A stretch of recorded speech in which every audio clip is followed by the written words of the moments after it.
பிரியமானவர்களே, ஆண்டவராகிய இயேசு கிறிஸ்துவின் நாமத்தினாலே உங்களை வாழ்த்துகிறேன். இந்த நாளிலும் நம்முடைய தியானத்திற்காக சங்கீதங்களின் புஸ்தகம் 119 சங்கீதம் 105வது வசனத்தை நான் வாசிக்கிறேன்.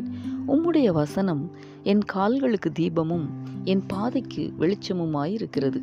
எனக்கு அன்பானவர்களே, இந்த 119வது சங்கீதம் ஒவ்வொரு வசனத்தையும் நீங்கள் கவனிப்பீர்களானால் முழு சங்கீதத்திலேயுமே தேவனுடைய வார்த்தைகள், கற்பனைகள், கட்டளைகள், பிரமாணங்கள், நீதி நியாயங்கள், வசனங்கள் போன்ற வார்த்தைகள் ஒவ்வொரு வசனங்களிலுமே பயன்படுத்தப்பட்டிருக்கிறதை நாம் பார்க்க முடிகிறது.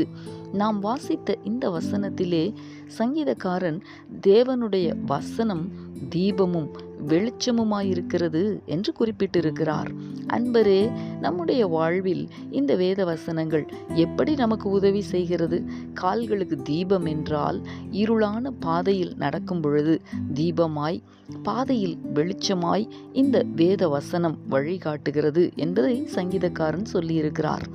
நாமும் அநேக நேரங்களிலே குழப்பத்தோடு கூட என்ன செய்வது என்று தவிக்கும் போது இந்த கர்த்தருடைய வார்த்தைகள், வேத வசனங்கள் நம்மோடு பேசி நாம் நடக்க வேண்டிய பாதையை, எடுக்க வேண்டிய தீர்மானங்களை எடுக்கிறதற்கும் நமக்கு உதவி செய்கிறது. நம்முடைய சுய விருப்பங்களின்படி எடுக்கிற தீர்மானங்கள் நமக்கு தோல்வியை, பிரச்சனைகளை, பாதிப்பை ஏற்படுத்தி விடுகிறது அல்லவா? ஆனால் இந்த வேத வசனங்களின்படி நாம் நம்முடைய பாதைகளை தீர்மானிக்கும் போது நிச்சயமாகவே நம்முடைய பாதைக்கு வெளிச்சத்தை போல தெளிவான தீர்மானங்களை எடுக்கிறதற்கு உதவி செய்யும். நாம் எந்த விதத்திலேயும் இடறி போக மாட்டோம். இந்த கர்த்தருடைய வசனம் நமக்கு தீபமாய், வெளிச்சமாய் வழிகாட்ட நாம் நம்மை அர்ப்பணித்து ஜெபிக்கலாமா? எங்களை நேசிக்கிற எங்கள் அன்பின் பரலோக தகப்பனே, ஆசீர்வாதமான இந்த நாளுக்காக உமக்கு நாங்கள் நன்றி செலுத்துகிறோம்.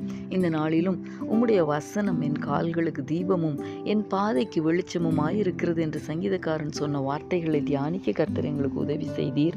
ஆம் தகப்பனே, எங்களுடைய வாழ்க்கையில் இந்த கர்த்தருடைய வார்த்தைகள் தீபமாய், வெளிச்சமாய் ஒவ்வொரு நாளும் எங்களுக்கு வழிகாட்ட எங்களை நாங்கள் அர்ப்பணிக்கிறோம். தகப்பனே, இந்த வேத வசனங்களின்படி வாழ தவறின நாட்களை எங்களுக்கு கிருபையாய் மன்னித்தருளுவீராக.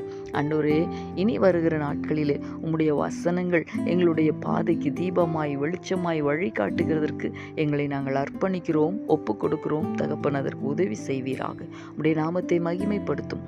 இயேசு கிறிஸ்துவின் நாமத்தில் வேண்டிக் கொள்கிறோம் நல்ல பிதாவே. ஆமேன், ஆமேன்.